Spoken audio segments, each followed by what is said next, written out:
Hey, we've got ourselves a gleaming Cathon, so that's pretty cool, man. Pretty cool. Obviously, I'm pretty sure I have 3 grubbers, or well, I think I have 2 grubbers and 1 of the middle form. I think I only have 1 Cathon, so also I definitely need more, because if you don't know, I'm pretty sure I've probably mentioned this a couple of times already, but I know for some people's gleaming decks, or like shiny decks, especially when they did it in Pokemon, especially in Pokemon Brick Bronze, some people's shiny dexes were to catch like, for example, 1 Charmander. Let's say someone got a shiny Charmander, and then they would just level it up and evolve it into Charizard, and that is their Charmander line done. For me, what I did is I got 3 shiny Charmanders, and then technically I got 4 because of the Megas, but I got 3 shiny Charmanders, 1 for the Charmander, 1 for the Charmeleon, and then 1 for the Charizard. So for my shiny decks, or in this game mostly my gleaming decks, I want to have 1 of every single Loomian in the game. So as you can see, actually, this is actually my last one that I needed. I actually did get a Pro Pay earlier, which probably will stay as a Pro Pay, but this one, let's have a quick look at the stats, is just speeds, which is very nice. Obviously, that is a help from my Dusky in my first party slot. So, UPs, not the best, especially defense, that's horrible, but definitely gonna boost it if I want to use it for PvP, which actually I could, because obviously it has a good nature, but I might want to get the secret ability one, but hey, there we are. Anyway, I guess we're back once we've completed it and evolved it. Okay then, I think Cathon's actually about to level up, and it actually did, so that means we should now get the Pro Pair, which I think this one's actually going to be Cinamoth.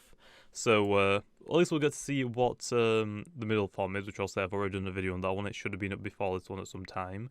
Also just making a playlist of all of the gleamings that I actually have. Also, no volume on this meant for that cutscene. I don't know why. I'm pretty sure there is meant to be one, unless there just isn't yet. But there is our Pro Pair, so there is that. Anyway, let's go get the Cinamoth now.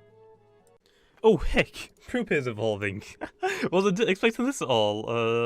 So heck yes, this is actually going to be my Cinamoth now. So again, I've seen some people have this, and I think it's actually really cool looking, especially since actually Cathon and Pro Pair look very close to, and I Cinamoth not as much. It looks a lot brighter, but the first two, Cathon and Pro Pair, look very close to what they look like when they are corrupted, which I think is really cool. So I'm really hoping that eventually we'll be able to catch corrupteds, like for example like a corrupted disc or something, kind of like a beast ball, like Pokemon.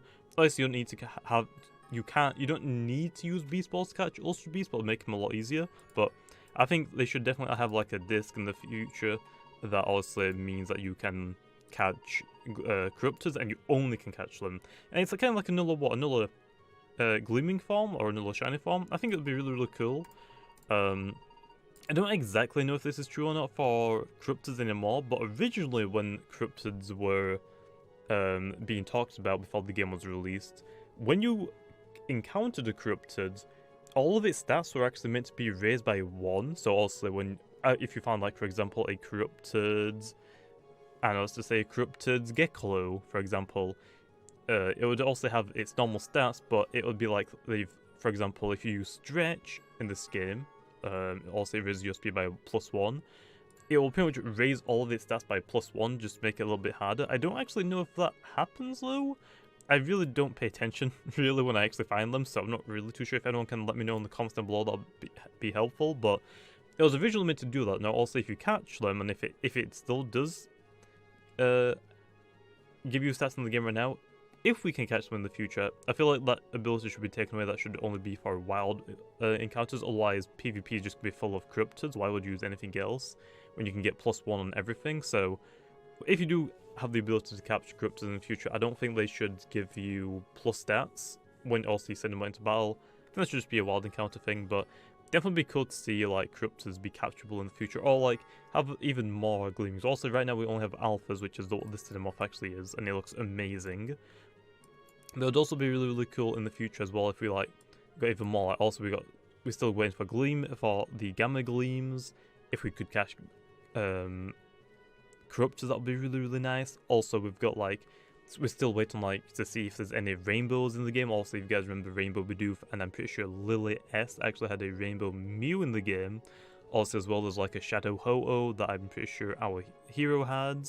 So I mean, there's like so many things that they could do. It might be a little bit harder to do in this game, also because their 3D models are not sprites. Also, the Rainbow Bidoof was really easy. It's just like pixel.